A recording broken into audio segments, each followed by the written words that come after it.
욥이 큰 어려움을 당하면서 하나님께 두 가지 딱 기도를 하고 있습니다.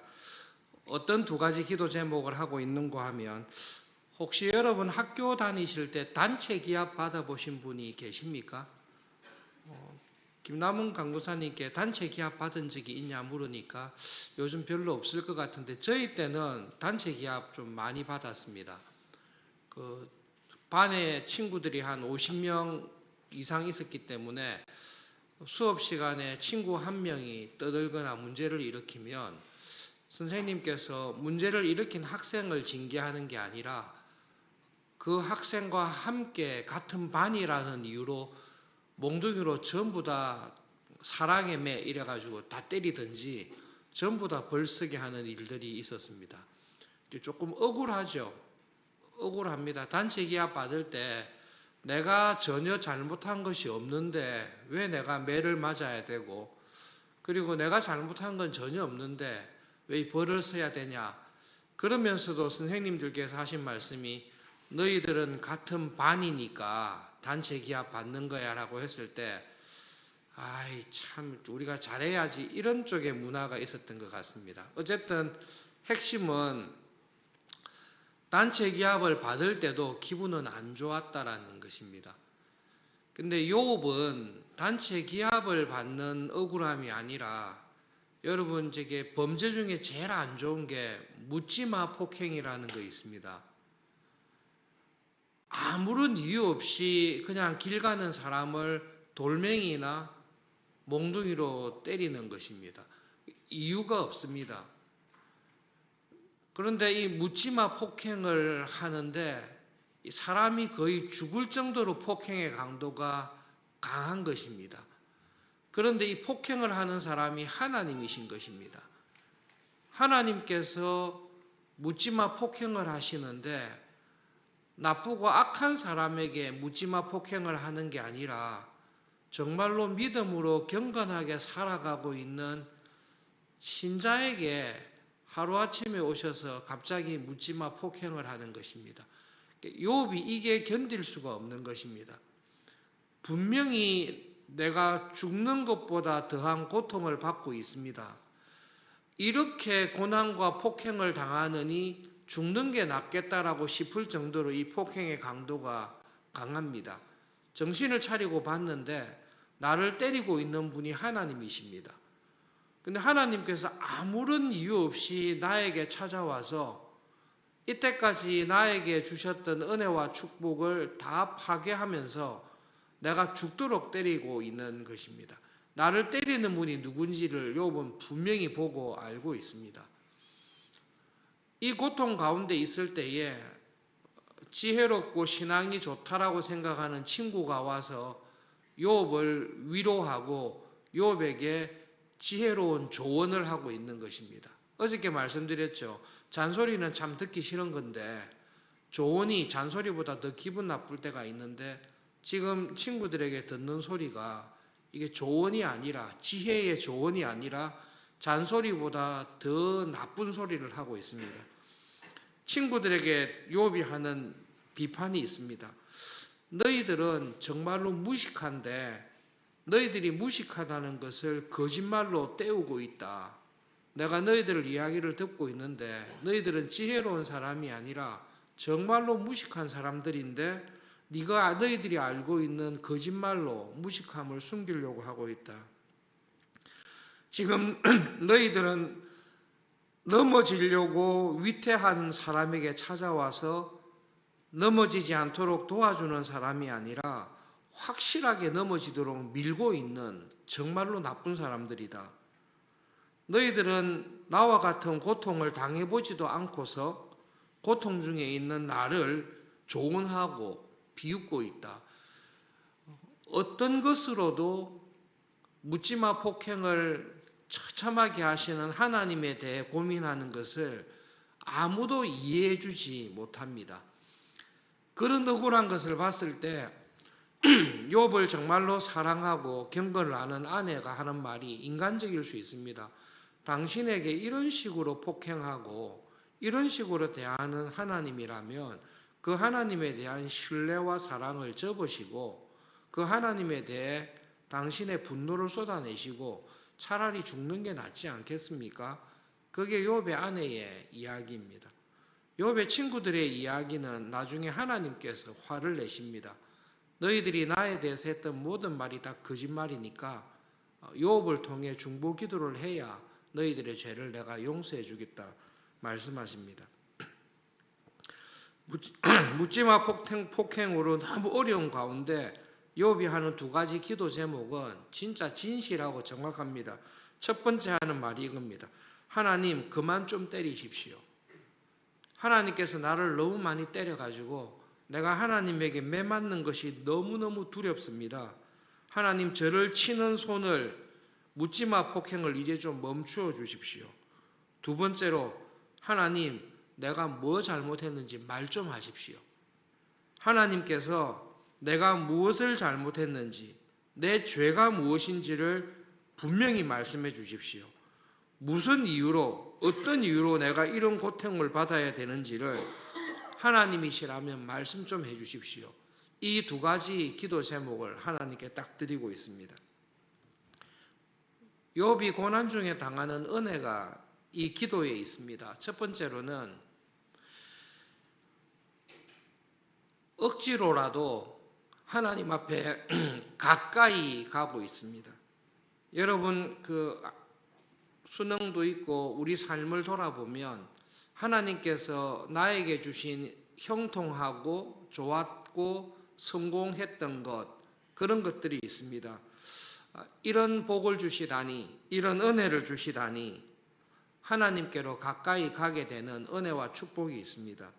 그런데 믿음으로 살아갈 때는 성공하고 잘 되는 것도 하나님께로 가까이 가게 하지만 정말로 고난과 환난을 당할 때에 하나님께 더 가까이 가게 해주시는 은혜가 있습니다. 어제도 그랬고 지난해에도 그랬고 서울중앙교회를 섬기면서 수능 시험을 칠 때마다 감동받는 것이 있습니다. 직장에서 월차를 내고 1년 내내도 그렇겠지만 수능 시험 치는 자녀들을 위해서 수능 시험 시작할 때부터 마칠 때까지 집에서든 교회에서든 와서 하루 종일 자녀를 위해서 기도합니다. 왜 기도합니까? 사랑하니까 그런 거죠. 부모로서 자녀에 대해서 애를 쓰며 수고하는 것을 도와주고 싶은데 내 힘으로 도와줄 수 있는 게 한계가 있습니다. 수능이라는 시험과 어려운 문제가 있을 때에 자녀가 상처를 받거나 무너지지 않고 정말로 하나님의 은혜 안에서 잘 되기를 원하는 간절한 마음, 그런데 내가 줄 수 없는 하나님의 도우심이 필요한 어려운 상황에 있을 때 신자는 하나님 앞에 나와서 하루 종일 기도하게 되어 있습니다. 여러분, 내가 계획하는 대로 모든 게 잘 되고 있습니다.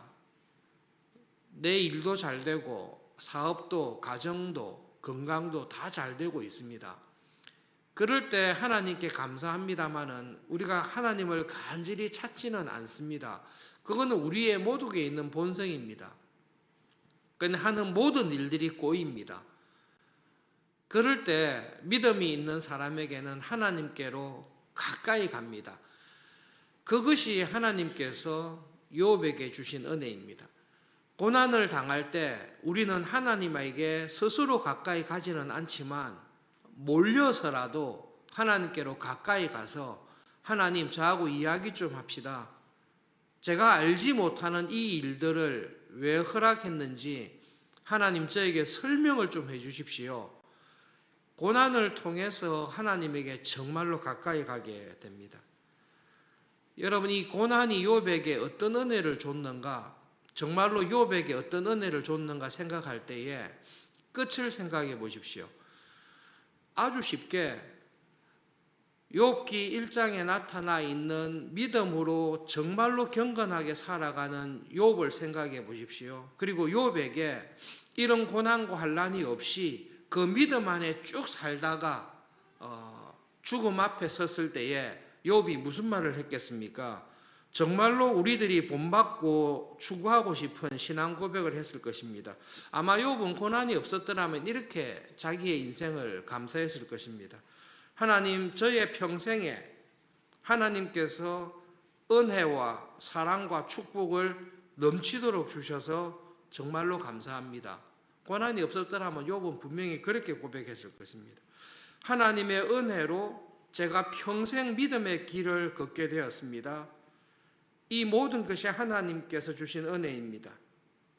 하나님, 저의 평생에 축복해 주셔서 내가 손으로 하는 모든 일에 복이 넘치도록 해 주셨습니다. 사업도, 가정도, 직장도, 자녀들도 하나님께서 저에게 주신 은혜와 축복이 정말로 큽니다. 10명의 자녀들이 믿음 안에서 건강하게, 경건하게 신앙인으로 자라게 해주시는 복을 주신 것 감사합니다. 하나님, 저에게 주셨던 그 많은 축복을 가지고 내 주위의 고아와 과부들을 항상 돌아보며 우리 집을 지나가는 나그네들, 내 주위에 어려움에 처한 사람들을 한 사람도 놓치지 않고 아낌없이 구제하며 그들을 위로하며 살아갈 수 있는 은혜와 복을 주신 것 정말로 감사합니다. 지금 말씀드리는 것은 욥이 그대로 하는 말입니다. 하나님, 저에게 주셨던 모든 은혜와 복을 통해 나에게 손을 벌리는 모든 사람들, 내가 만났던 고아와 가난한 사람, 억울한 사람들을 저는 항상 전심을 다해 최선을 다해 도왔습니다. 하나님, 저의 평생에 이런 믿음, 넘치는 축복, 그리고 하나님께서 주신 것을 가지고 가난한 사람과 억울한 사람들을 위로하고 조언하고 평생 그들을 섬기며 살아갈 수 있는 은혜와 복 주신 것 진심으로 감사합니다. 저의 평생이 정말로 하나님의 은혜가 넘쳤습니다. 욥은 분명히 그 신앙의 고백을 하고 살았을 것입니다. 혹시 우리 교회의 70년의 역사 속에서 혹시 여러분 주위에 정말로 욥처럼 환난이 없을 때에 이런 믿음을 가지고 살아가는 사람을 보신다면 정말로 존경하게 될 것입니다. 최근에 의료선교에 굉장히 애를 쓰시던 병원장 한 분께서 아프리카인가 어디 가셔서 선교하시다가 소천하셨다는 기사를 잠깐 본 적이 있는데 잘은 모르겠지만 아마 모든 사람들이 존경할 만한 그런 믿음의 삶을 살았을 것입니다. 그런데 여러분, 욥이 고난을 당하지 않았더라면 분명히 그 고백을 하고 살았을 것입니다. 그런데 욥이 묻지마 폭행과 같은 하나님의 엄청난 고난을 겪었습니다. 그리고 난 다음에 욥이 하나님 앞에서 고백하고 있는 내용을 보십시오. 그게 고난의 은혜입니다. 그런 고난이 없었을 때에 마지막 순간에 하나님 앞에서 욥이 고백하는 욥의 그 믿음의 모습과 이 모든 고난과 십자가를 다 거치고 난 다음에 하나님 앞에 서게 되었을 때에 욥이 하나님 앞에 하는 자기의 삶을 돌아보면서 하는 고백을 보십시오. 어떤 고백이, 어떤 욥이 하나님의 은혜를 더 깊게, 더 절실하게 온 마음으로 하나님의 은혜를 진심으로 깨닫고 감사하는 사람으로 섰겠습니까? 그것을 여러분 생각을 해 보십시오. 간혹 목회를 하면서 이런 생각을 할 때가 있습니다. 6년간 이민교회의 부목사로 이렇게 지내면서 저의 기도 제목이 아주 분명했습니다.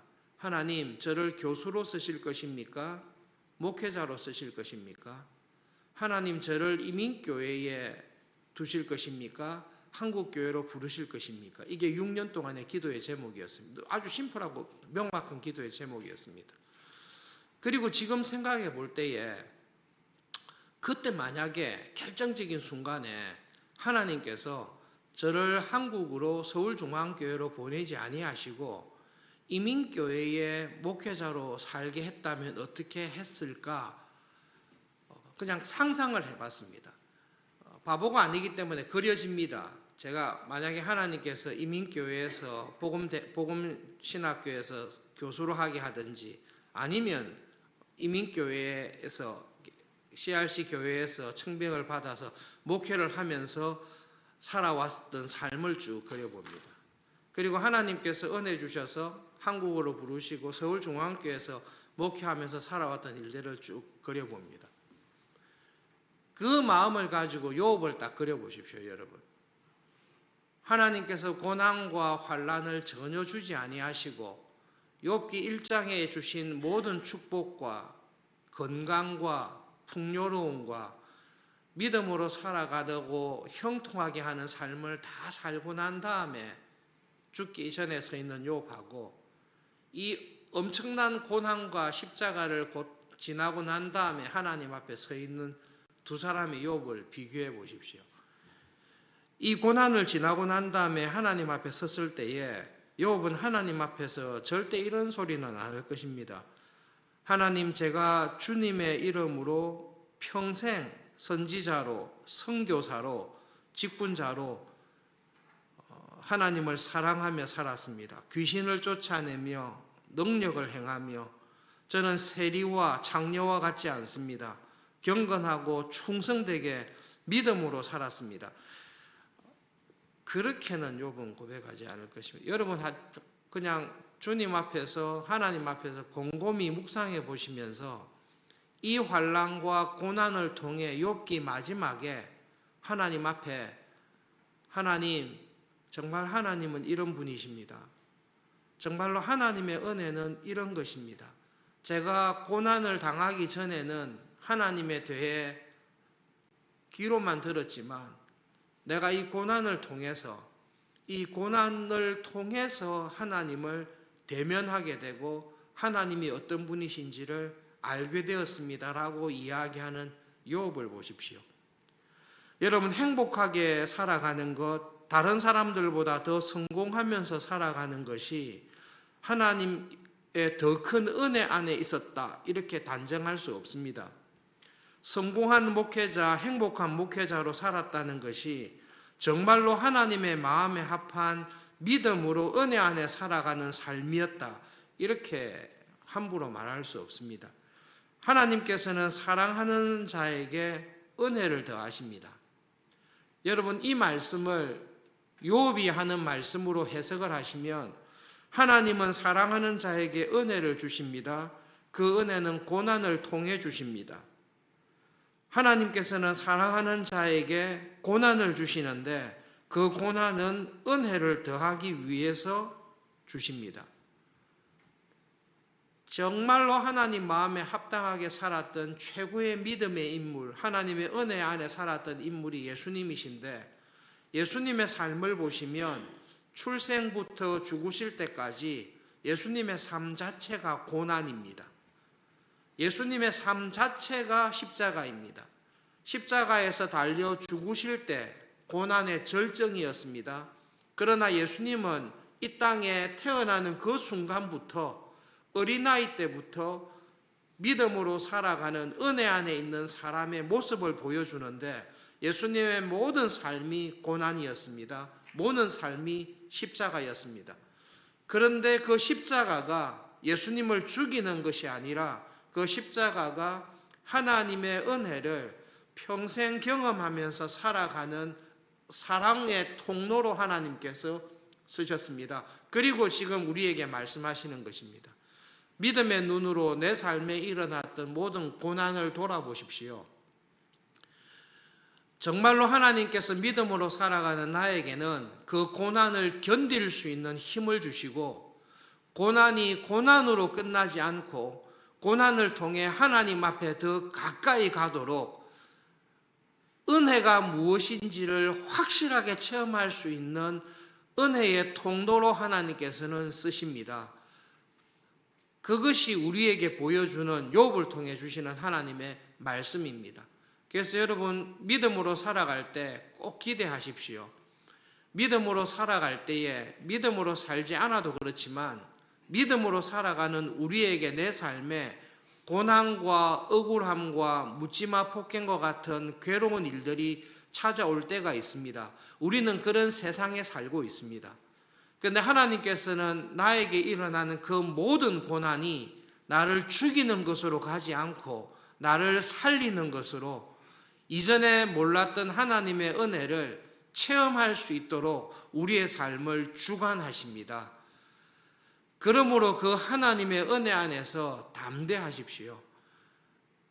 어떤 환난과 고난이 내 삶에 닥쳐온다 할지라도 이 고난을 섭리하시고 이 고난을 통제하시는 분이 하나님이시라고 우리에게 분명하게 말씀해 주십니다. 괴롭고 힘든 과정이지만 그 과정을 잘 견디고 견딜 수 있는 은혜를 주시는 하나님 앞에서 기도하면서 나갈 때에 그 고난이 없었을 때와 비교할 수 없는 위로와 은혜를 하나님은 반드시 주십니다. 이거는 경험해 보셔야 됩니다. 다 경험하셨지 않습니까? 지금 경험하고 계실 것입니다. 하나님께서는 사탄조차도 나를 괴롭히는 모든 고난조차도 나를 위해서 반드시 이루시는 하나님이십니다. 욥기를 통해 우리에게 말씀하시는 그 하나님을 기억하면서 믿음의 눈으로 우리가 살아왔던 삶을 돌아보고 지금 내가 처해 있는 상황을 바라보고 하나님의 은혜 안에서 살아가도록 붙잡아 주십시오. 하루하루 하나님과 함께 동행하며 은혜를 더 경험하는 사람으로 살아가는 우리 모두가 될 수 있기를 바랍니다.